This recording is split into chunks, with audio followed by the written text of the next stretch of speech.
Hello everyone. Today we will see the verification of sampling theorem. We will see the verification of sampling theorem and that too on MATLAB. Okay. So you have the alternative style app for Octave. Here I will be showing it to you on MATLAB. Okay. So what is the sampling theorem by the way? So sampling theorem states that if at all you want to represent a signal, continuous time signal in terms of its finite discrete sample and you want to be able to reconstruct the original signal from these finite discrete samples, the sampling frequency should be greater than or equal to twice the maximum signal frequency. Okay, that's what the sampling theorem says. Okay, if at all the sampling frequency is more than this particular rate, it's fine. If at all the sampling frequency is lesser than this particular number, it's called as Nyquist rate by the way. 2 into maximum signal frequency is called as Nyquist rate. If at all the sampling frequency is lesser than that, then we have a situation which is called as aliasing. Let us see all these things now. So before that, I assume that you might be well versed with MATLAB. Let me tell you, some of the things. What are the things we have done here? So this clear all is to clear everything in this workspace. Here you can see all the parameters anyway. Here you can see all the parameters if at all we are interested. Okay, so let me define the sampling frequency. F is equal to 1000. This will be our sampling frequency to begin with. Let me have a wave. Let me have a wave which contains only three frequencies of 100 hertz, 150 hertz, and 175 hertz. Okay, because drawing whenever we draw spectrum in the textbooks, they usually show this triangular spectrum which contains all the frequencies usually. So here I have, for the clarity, I have taken three waves of only three different frequencies. Okay. So and so this is how, and I have chosen, by the way, different amplitudes. See, for this first wave I have chosen an amplitude of 4, for the second wave I have chosen an amplitude of 4, and for the third wave I have chosen an amplitude of 6. I also want to tell you, how cool this DFT tool is in analyzing the signal frequency spectrum. And what is the template? A cos 2 pi ft, right?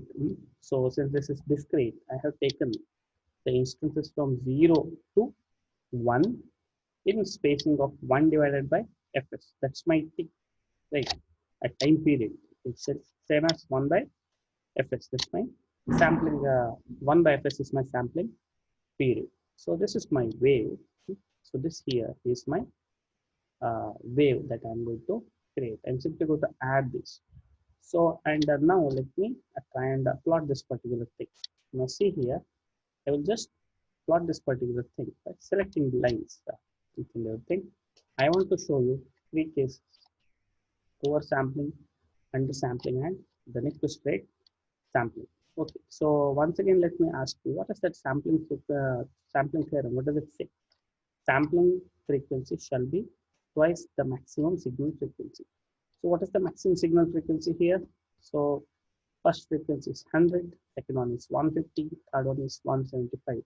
So I think we are fine if at all we use sampling frequency of 175 into 2. That should be how 350, right? That's sufficient. Let us take 1000. Far better number. Okay.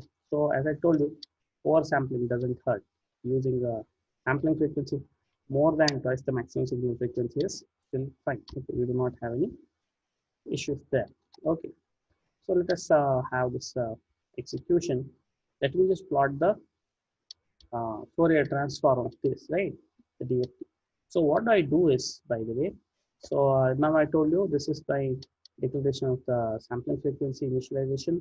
Then I told you what is this role, right? The n have to be defined, right? At each and every instant that was that. Let me define the x-axis. It starts from 0 to fs minus 1 because when my signal has 1000 samples, right, from 0 to 1 minus 1 by fs. So that's 1000 samples.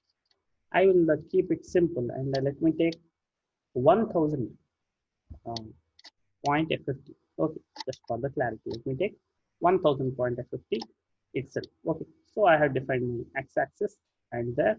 And since f50 is complex quantity, can be complex, most of the times it is, I will plot the absolute value. I'm not interested in the phase for the time being. Okay, so here we are. We can just go and execute this. And one more thing here, the subplot 3 comma 1 comma 1. This is for me to have this entire thing in. Let me show you. Wait, valid selection. Where I did line by line evaluation is always better. Okay, taking some time. So this is my right slow PC. Wait a second. Okay, fine. Now let me just share you my screen, the figure is there. So since I gave subplot 3 comma 1 comma 1, what it does is, see here, I will get the 1, 2, 3 figures, one below the other, one for oversampling, one for undersampling, one for Nyquist statement. Okay, that is my intention. Now let me go and have the plot.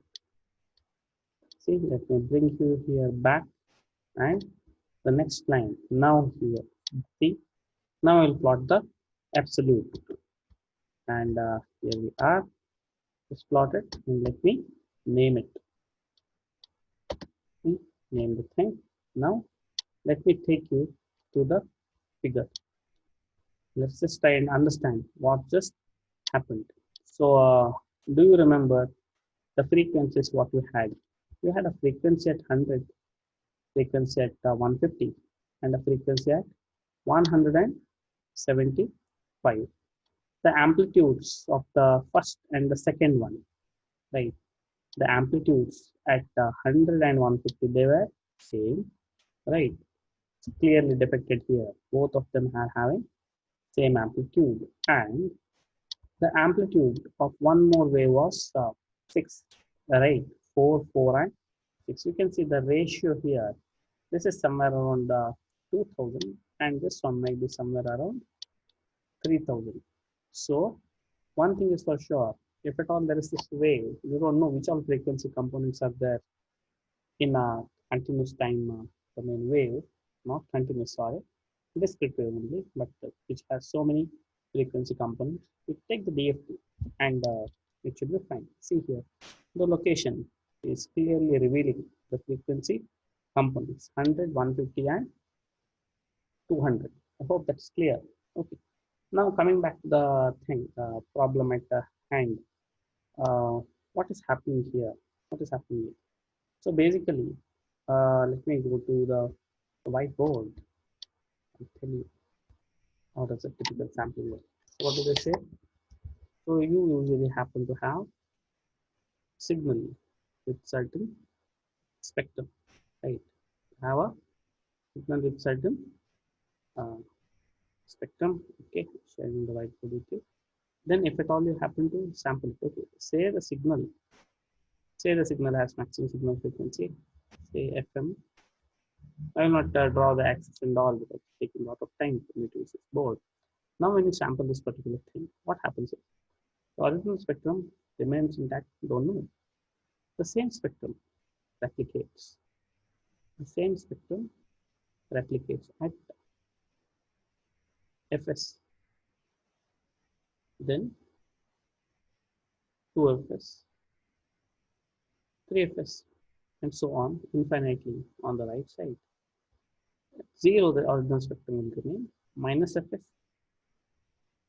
minus 2Fs, minus 3Fs, and so on the left side also. We are not interested in all of them because we want to process only finite number of samples. We want to process only finite number of samples. Remember the thing. So the whole idea is for you to have a nice low pass filter which will pick only the value that you intend. Okay. As and when in the area that you have filtered, as and when you get to see the original spectrum within the required area you are sampling is perfect. In case you happen to see some other wave here, this is an alien. Okay, right? It's not part of your plan. So when that happens, it's called as aliasing. When would that happen, by the way? Aliasing is happening when, say, there's my signal frequency. Say I choose my sampling frequency. See, this is my original spectrum. If I take my sampling frequency such that the reproduction of the spectrum happens, which does not uh, overlap the original spectrum. Now see here, I have chosen my sampling frequency. You can see it is much far away from my actual signal band. Then it's fine. There is a lot of space here, guard band I should call it, right? Lot of space here. My signal is safe. Now say I choose a sampling frequency, which is less than twice the maximum signal frequency. What's going to happen is, say it's here, then the spectrum is going to simply, the same spectrum is going to repeat, centered at sampling frequency. Now you can see what's going to happen. What's going to happen? So now you can see this wave. Are you getting the problem here? Now my low pass filter asks me to pick everything in this particular area. Okay, now you can see this, there is an overlap here. You can see there is an overlap here. There is an overlap here. So your frequency band is no more intact. It's gone, right? Because somebody else is putting proxy in your place. Remember, this is not part of your plan. And this is called as aliasing. I hope you got this thing.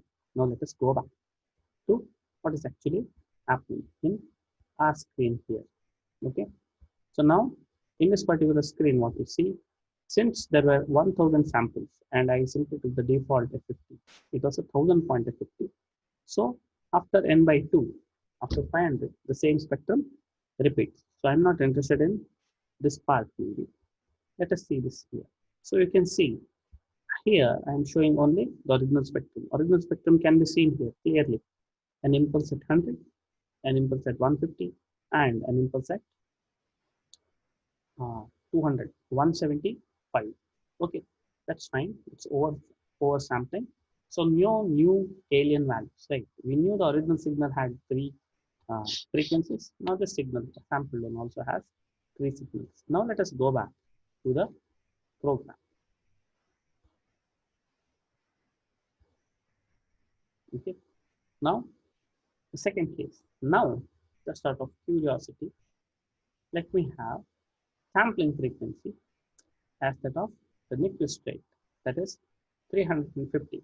So when I do that, what's going to happen? When you take it exactly as the size of your Nyquist rate, the spectrums just touch each other. They do not overlap. Okay, so this is the border condition. Signals are same. You can see the signals are still the same.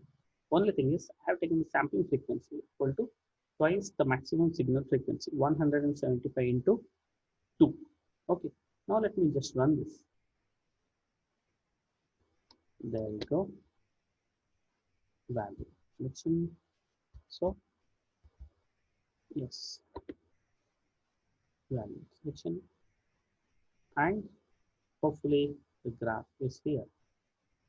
Okay, there. Now do you see what is happening here? The spectrums, they just touch each other, but there is a small catch here. Let me tell you. Okay, so let me just see if at all I can magnify this. Okay, now wait a second. Okay, I am in the right page. Now we can see what just happened. Okay, now since there are only 350 points, anything after the first half, 175, it's a replica. This part, we are not interested. Okay, now see here. Now let us see here on the left side. Okay, first half. So impulse at 100 intact. What is the Impulse at 150, intact. Impulse at 175, yes, bingo, it's that. Just satisfied. Or is it? Or is it? I don't know. We might have erred here. Let us see. Let us see. Let me go and take this cursor. Let me go and take this cursor and find out if there is something fishy. Okay. So there I am. Okay. So there is a small catch. So what is happening here is the values at T, this amplitude at 100, it is actually 700. This amplitude is also 700.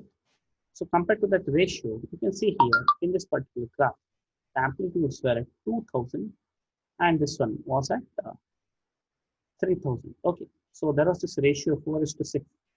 Whereas in this particular case, since it's 2100, okay, the value, unusual number. Why that happened? Because the frequency spectrums, they came so close, that this particular 175, which was there in the neighborhood, are you getting what is happening here?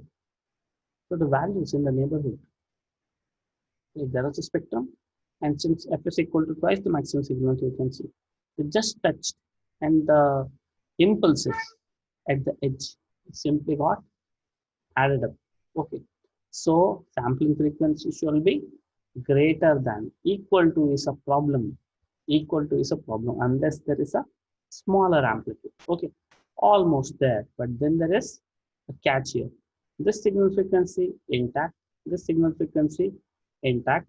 Okay, here there is a small problem. So that's Nyquist rate sampling. Let us correct it. Let us correct it by going to MATLAB once again. Let me just increase the number, okay, for the Nyquist rate, even though it is Nyquist as I told you. Say if at all I make this thing as something like 356, for example. Okay, just to show you where do these things go back. Now, okay, so now you can see I just changed the signal frequency, and you can see the things have just moved apart. Things have just moved apart. So that is the boundary condition. Whatever I've shown you, that was the boundary condition. So you get an impulse here on this side, an impulse here on this side. So 350 is the make and break situation. If at all it is little less, then you cannot recover at 350. Okay. Usually you do not have such a prominent signal at the ball, right? You always keep some guard band. Anyway, what is the bottom line? So signal was sampled at 1000, right? Sampling frequency was 1000. Everything fine. The original signal in the first half intact, right? So in the second case, right? Let me quote this thing only.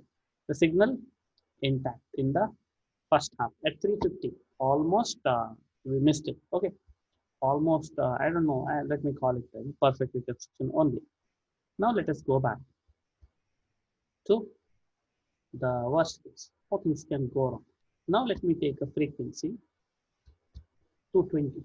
Now here I have taken a frequency 220, which incidentally is greater than 2 into 100, but it is less than 2 into 150, and it is less than 2 into 175. That means for this particular sampling frequency, maybe if my signal had only frequencies up to 100, I could have recovered. But since it doesn't satisfy for these two, my entire signal is not case, might go back. Okay, let us go and check.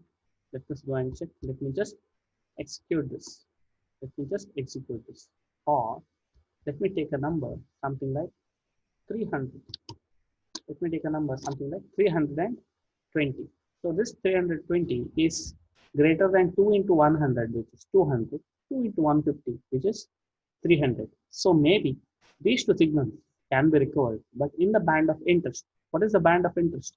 It's in the first half from 0 to the first half, 160. Okay, you get to collect the data only from 0 to 160. Afterwards, we are not bothered whether the signal is there or not. But within 1 to 0 to 160, we should have everything intact.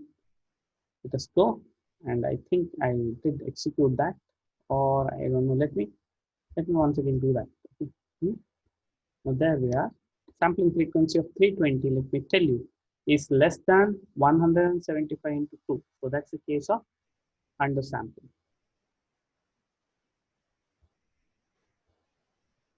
There we go. Okay. So now can you see the screen?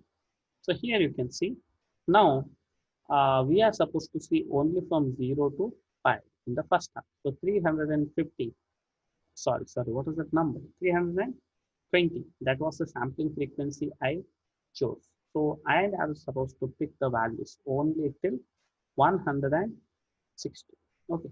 So now in 160, what has just happened is signal at 100 intact, signal at 150 intact, signal at 175, yes, it's still there. All the signals are there. But let me remind you that we can only pick signals till Fs by 2. We can only pick signals till Fs by 2. These signals are not our concern. That's how we design a Laplace low pass filter.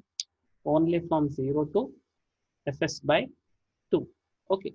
So this part is not our concern. Okay. If at all I say that, then there is a small catch here. Okay. Signal at 100, once again, fine. Signal at 150, fine. Now who is this? Who is this guy at this spooky location? This is not somebody who we invited, right? So that's a new frequency in the band of our interest. That means our signal has gone bad. Okay, so there is an alias, and the problem is called as aliasing. What just happened, by the way? What just happened? Right? Let us try and analyze. So it so happened that since your sampling frequency was 320, right? 320 minus 100, 320 minus 100, right? What did I say earlier? What did I say earlier? What happens when you do sampling? When you do sampling, the original spectrum remains intact. Then at the sampling frequency, the same spectrum replicate.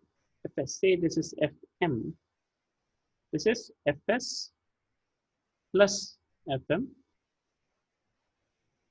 then this shall be Fs minus Fm. Okay. So if at all choose Fs so less, then this point here might encroach this space, making everything bad, which is what just happened here. So we are at 320. 320 minus 100, right? You have to have this entire thing, whatever that is there from 0 to, right, the entire space now needs to be redrawn with a center frequency of 320. So when I try to do that, 320 minus 100 is 320 minus 150. What's that number? 320 minus 150. What's that number? So we have a problem here, right? Our sampling frequency was, right? First frequency, fine. This one also, fine. 320 minus 175. Now that's what spoiled the party for us. And that's when the aliasing occurred. Okay, got this particular thing? So what happened? So there is a demonstration. So you can see here, now in this particular piece from 0 to Fs by 2, which is our low pass filter, whatever that's coming in the pass band low pass filter, this was fine. This was also fine. But now this guy here, somebody at 145, is clearly not something that is required. That's alias. So that was sampling theorem. And more importantly, we verified the sampling theorem in the frequency domain. All these x-axis, by the way, sorry for not labeling them, they represent the Fourier transform, the DFTs. Okay, they represent the Fourier transform, the DFT. So what I want you to do is to simulate different types of waves, intuitive waves on your own, and afterwards change the sampling frequencies, plot the waveforms on the notebook and then cross verify them in matrix. Okay, so that was about sampling theory. Bye.